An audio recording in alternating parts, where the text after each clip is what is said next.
What would happen if Satoshi Nakamoto dumped all of their 1 million, 1.1 million, whatever the number is, the number of Bitcoin that they have? If they dumped all of that Bitcoin on the market, what would happen to the Bitcoin price? What would happen to the Bitcoin network? How would people react? In this video, I want to go into this in depth. Let's get started.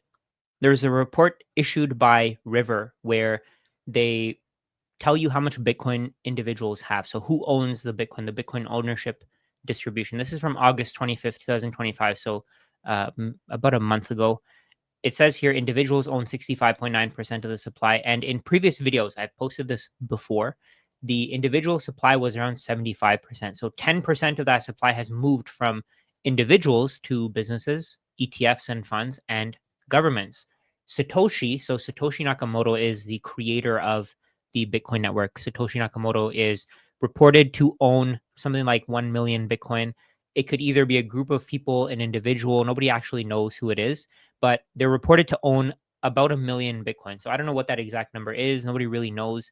The Bitcoin that they received was mined. They put in the time, the effort, the energy to mine it. They set up their computers and all that stuff. At the time when Satoshi received all that Bitcoin, it was much easier to mine Bitcoin because you could mine with a laptop. So what would happen if Satoshi were to dump all of this 968,000 Bitcoin and just leave and not hold that Bitcoin anymore and just dump it and then sell it at whatever price they could get? So I think the first benefit to the Bitcoin network would be that this supply would no longer be something that stops people from buying Bitcoin. Because I get a lot of comments and questions from people saying, oh, what would happen if Satoshi dumped all their Bitcoin? Satoshi owns too much Bitcoin. There's too much concentration. I always get these comments. And I think that if Satoshi dumped their Bitcoin, that would get rid of that uncertainty. Markets are generally built around uncertainty, certainty, things that we know, things that we don't know. The things that we know are in the past and they're usually already priced in. So this uncertainty is probably pulling the price down at least a little bit because there are people who are worried that Satoshi will dump. So they're not going to buy until that Bitcoin is actually dumped on the market.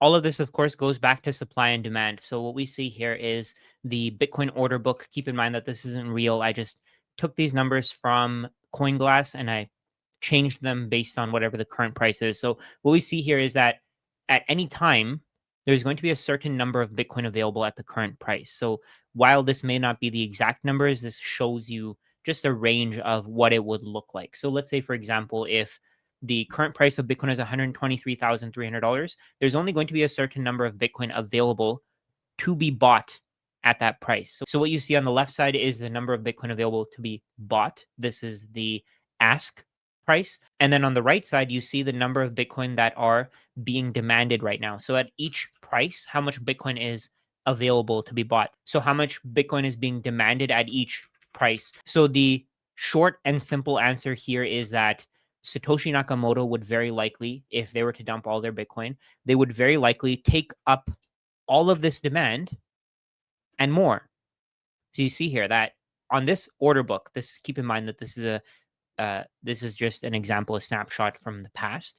On this order book, you see that there's only 6,300 Bitcoin being demanded between $122,300 and $112,400. So over time, as people buy Bitcoin, as they take Bitcoin out of the market, as they take it out of the supply, this demand is being fulfilled. And whoever is wanting to buy Bitcoin is out of the market. So if, let's say, for example, somebody wants to buy 4 Bitcoin at $122,300, once they get it, they're no longer in the market for demand. Maybe they don't have any cash left over. So after their demand is fulfilled, what you have to think about is the next person who's demanding Bitcoin. So let's say the next person is demanding Bitcoin at $122,200. They want 192 Bitcoin. Then at $122,100, they want 321 Bitcoin, and so on. And it keeps going and keeps going.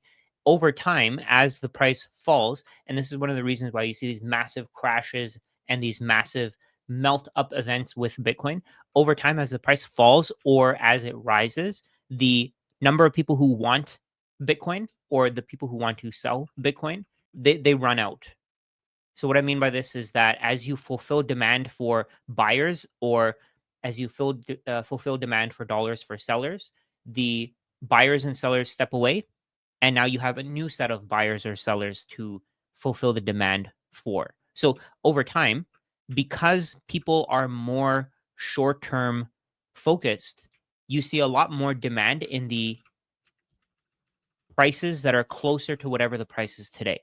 And what I mean by this is that you have a lot more people who are thinking about the short term and they want to buy Bitcoin at, let's say, $1,000 less versus the number of people who want to buy Bitcoin at 10,000, 20,000, $50,000 less because it's not as realistic. So the people who are buying Bitcoin today, they're thinking about getting their orders fulfilled immediately, and maybe they don't expect that Bitcoin is going to go down $10,000 within a very short period of time. So as the price goes lower and lower, you can see from this chart. I mean, in reality, the markets may be different as the price goes lower. Maybe more people will want Bitcoin because they think that, okay, my price is here, and maybe they don't have an order there already. Maybe it's just an order that they want to put in impulsively, but you'll see that there are, at least on this chart, there are fewer and fewer people willing to buy. So the price will crash, and you'll probably see that if Satoshi were to sell all their Bitcoin. Basically, they're fulfilling all the demand and they're adding more and more Bitcoin to the market, and people will have to step in as buyers to take that Bitcoin out of the market. The way that I see it, if Satoshi were to sell all their Bitcoin, I think that it's going to be absorbed pretty quickly. So the price will fall. Let's say, for example, if Satoshi were to sell all their Bitcoin all at once and they just dump it all in the market, the price will probably fall to something like $1,000 a coin. I wouldn't be surprised if we were to see that. But with that being said, the price will probably pump right back up very quickly because there are so many people who want to own Bitcoin. If you can buy one whole Bitcoin for $1,000, you can buy zero point 0.1 Bitcoin for $100. That means that your goal, if that was your goal, if your goal was to buy to buy one Bitcoin, if that was your goal would be fulfilled within minutes or hours instead of taking days or months or years to dollar cost average into one Bitcoin or zero point 0.1 Bitcoin. So think about all the people who would snap buy any Bitcoin that comes to the market at a certain price because it's fallen, and maybe they didn't even plan to buy Bitcoin before. There are probably people who are thinking that they're not going to buy Bitcoin. Bitcoin's going to go to 30,000, 20,000, $10,000. For all of those people, number one, either they'll be fearful and they won't buy, or number two, they're going to back the truck up and they're going to buy as much as they can if it goes to that price. So in the short term, it's very likely that the price will fall and you'll probably see a lot of liquidations and you'll see even more sellers because they're forced to sell because they took on leveraged positions on Bitcoin. They're forced to sell, but you'll see more buyers stepping into the market. The people who figured out Bitcoin over the last few years, they're going to snap buy those Bitcoin and they're going to take them out of the circulating supply. It really depends on how the Bitcoin is sold into the market. If it's sold over time, let's say the group or the person who is Satoshi Nakamoto were to sell 1,000 Bitcoin a day, I think that the price may not even fall. But if they were to dump 50,000 Bitcoin a day, then the price would definitely crash and we would probably see it go a lot lower. We'd see a lot of people losing their Bitcoin because they borrowed money to buy it. They used their Bitcoin as collateral. That Bitcoin would also be dumped into the market. But keep in mind, with all of this being said, that any Bitcoin that Satoshi sells can't be sold into the market again by Satoshi. So what would happen here is the holdings of Satoshi would be redistributed to a lot of other people. So other people can buy that Bitcoin and maybe they're not going to sell it again.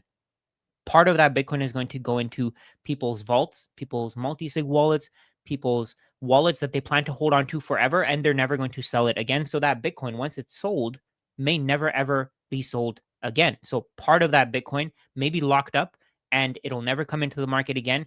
And you'll see that once Bitcoin reaches a certain price, it'll probably never ever go back down to that price again because I don't think somebody else is going to come into the market and dump a million Bitcoin because there aren't many holders of a million Bitcoin. One thing that I think is really important to understand here is that there's a lot of money on the sidelines. There's something like $7.5 trillion in money market funds. And this is from Q2 of 2025.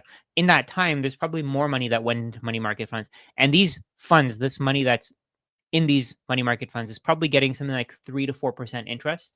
If these people saw that Bitcoin is down to $5,000, don't you think that they're going to want to move at least a little bit of this money into Bitcoin? I think that that's definitely possible. This is just money on the sidelines. This is people waiting to see what they can do with their money. Of course, there's a lot of people who have their money in money market funds who are never planning to sell again, but I would guarantee you that at least part of this money part of this 7.4 trillion would move into Bitcoin, and the people who own these money market funds would no longer want to hold them because Bitcoin is now being sold at a better price for them. Keep in mind that all of this is short term. Any people who are selling have their demand for dollars fulfilled pretty quickly because there's no limit to how many dollars can exist. You're seeing more people buying Bitcoin no matter what because they know that it's the best asset in the world. I'm one of those people. I buy Bitcoin no matter what. If I get a certain amount of money in my bank account and I don't need it, I'm going to use it to buy Bitcoin. I'm going to convert it into Bitcoin because it's the hardest asset in the world. And why wouldn't I want to hold the hardest asset in the world? So, because price is determined at the margin, the price will temporarily fall when Satoshi does sell all their Bitcoin if Satoshi sells it. But over the long term, the price will come right back up. And you're going to see that more and more people want to hold Bitcoin. The Bitcoin that's being held by Satoshi is now redistributed to either ETFs, businesses, individuals, whoever wants to step in and buy that Bitcoin. But I don't think that's very likely. I don't think Satoshi is going to sell their Bitcoin. I think either they lost their private keys, they passed away, or they just don't want to sell their Bitcoin. Maybe they just want to hold on to it forever. And who knows what exactly happened in that case.